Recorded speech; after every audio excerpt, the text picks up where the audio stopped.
All right, so other structures that are involved in the shoulder. So one of the things we have is what we call a subdeltoid bursa. Subdeltoid, what does that tell you? Under the deltoid, right?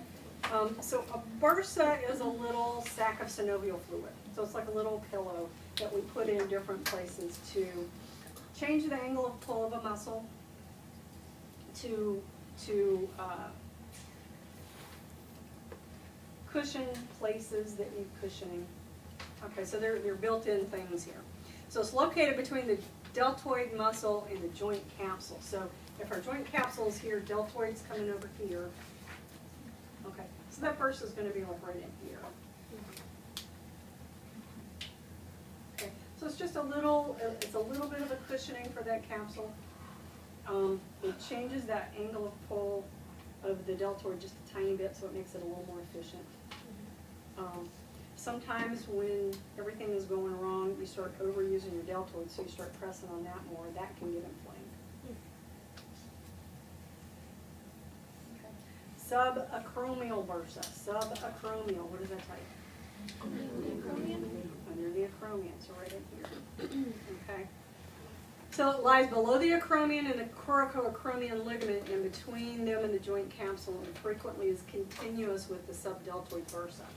So it's a little pillow that's going to be here, little pillow here, you've got one here, so sometimes they're attached. Okay.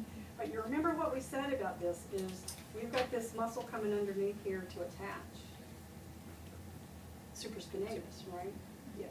So supraspinatus, like if this isn't functioning properly and it starts jamming up in there, it can initially start some bursitis. Okay. Bursitis causes that inflammatory process. Part of the inflammatory process is your body sends calcium salts to cool it down. You develop perhaps bone spurs because you don't reabsorb all the calcium, maybe, because you keep beating yourself up because you won't stop. So now you've got like little stalactites going on here. Have you ever been in a cave with those little? Yeah. Yeah, that's what that looks like. You took an X-ray, that's what it would look like. Kind of, yeah. I mean, probably not that dramatic, but, Right. you know, like one or two, but it becomes like a little saw underneath there. So you've got this coming under here going for your whole life. So all of a sudden you do something simple as, I didn't even reach to the top, it was just the bottom cabinet, and my shoulder went out on me. Well, it was just the last straw, you just finished sawing through. Okay.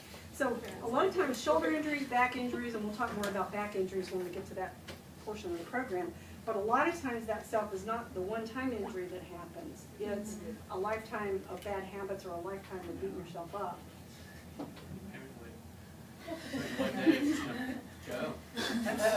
Well, you know, the thing of it is, you know, go back to the old adage of if I'd have known I was going to live this old, I'd have taken better care of myself when I was younger. You're younger now. Take good care of yourself. You know, this is your time to understand. If you hurt, it's time to stop. Like, I don't want you to go to the recliner right now. Never move again for 50 years.